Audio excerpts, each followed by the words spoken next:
ગરમા ગરમ અને મસાલેદાર ધીમી આંચ ઉપર શેકાયેલા મસાલાથી ભરપૂર આલુ પરાઠા બનાવીએ. તો ચલો ત્યારે.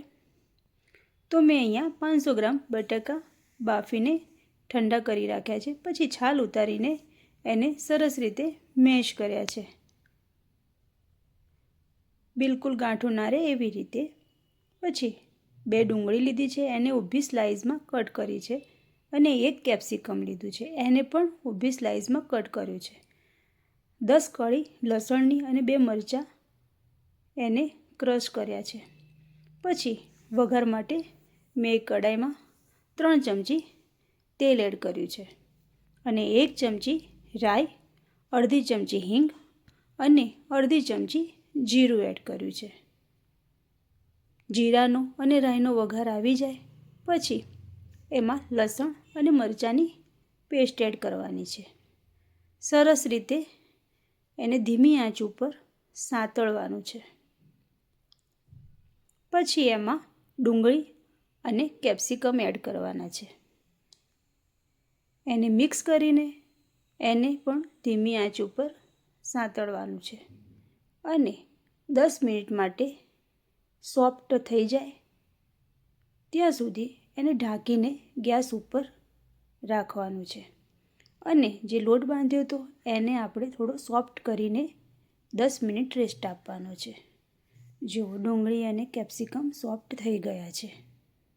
હવે આપણે બટાકાનો માવો એડ કરવાનો છે.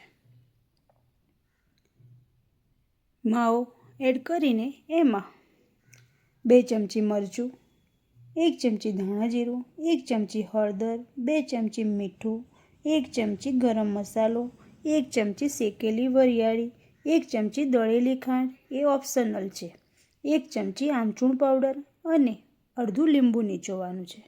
એકદમ ચટકેદાર મસ્ત મસાલો બનીને તૈયાર થયો છે. જુઓ, આવો તમે મસાલો કરશો તો તમારે પરાઠા બહુ જ મસ્ત બનશે અને ખાવાની મજા આવશે.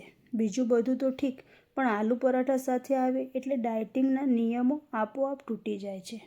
પછી બધું જ સરસ રીતે મિશ્રણ કરી દેવાનું અને 10 મિનિટ માટે એને ઠંડુ કરવા મૂકવાનું. પછી એમાં કોથમીર એડ કરવાની અને મિક્સ કરવાનું. પછી જે આપણે લોટ બાંધ્યો હતો એનો એક લુવો કરીને મસ્ત પતલી રોટલી બનાવવાની અને એમાં બટેકાનું સ્ટફિંગ ભરવાનું. સંબંધોમાં ભલે ગૂંચવણ હોય પણ પરાઠામાં આલુનું સ્ટફિંગ તો પરફેક્ટ જ હોવું જોઈએ. પછી આવી રીતે તમારે વધારાનો લોટ લઈ લેવાનો છે અને ચારે બાજુથી લોટને દબાવીને પછી ફરીથી પરાઠાને વણવાનું છે હલકા હાથે. બિલકુલ વેલણનું દબાણ આપવાનું નથી. અને તવી ગરમ કરવા મૂકવાની છે ને પછી એ પરાઠાને શેકવાનું નાખી દેવાનું છે. જો 2 સાઈડ શેકાઈ જાય પછી એમાં બટર લગાવવાનું છે. તમે ઘી કાં તો તેલ લગાવી શકો છો અને ગોલ્ડન બ્રાઉનનો કરવાનો છે. પીંગળેલું માખણ અને અંદર બટાકાનો સ્વાદિષ્ટ માવો પરફેક્ટ કોમ્બિનેશન છે. જ્યાં સુધી પરાઠા પર માખણનો મોટો ટુકડો ન ઓગળે ત્યાં સુધી ખાવાની મજા જ નથી આવતી. સરસ રીતે શેકવાનો છે અને પછી કટિંગ કરીને ડીશમાં સર્વ કરવાનો છે.